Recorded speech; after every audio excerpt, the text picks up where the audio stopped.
Hi friends, இன்றைக்கி என்ன Pokemon card பார்க்க போகிறோன்னா, கண்டுபிடிங்க. இது ஸ்பிளிட் எவாலுவேஷன் இருக்குது, கண்டுபிடிச்சிட்டிங்கன்னு நினைக்கிறேன். இதான் ஈவி. இதுக்கு ஹெச்பி 200 இருக்குது.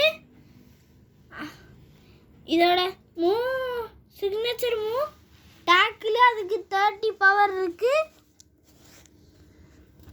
அடுத்து அதோட அபிலிட்டி வி பிரேவ், அதுக்கு 80+ பவர் இருக்குது.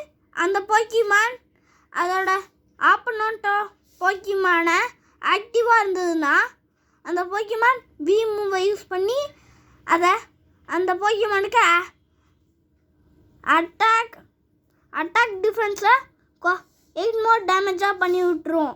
வீக்னஸ் ஈவிக்கு ஃபைட்டிங் 2 பாயிண்ட். அதுக்கடுத்து வீரூல் அதுக்கு இருக்குது. வென் அந்த போக்கிமான் வியா நோக்காகும் போதும் அவுட்டு வெளியே ஒரு ஆப்பனண்ட் இருந்தாங்கன்னா அவங்களோட ப்ரைஸ் கார்டை எடுத்துக்கிடும். இந்த கார்டு பிடிச்சிருந்தா லைக் அண்ட் சப்ஸ்கிரைப் பண்ணுங்கள். டாட்டா.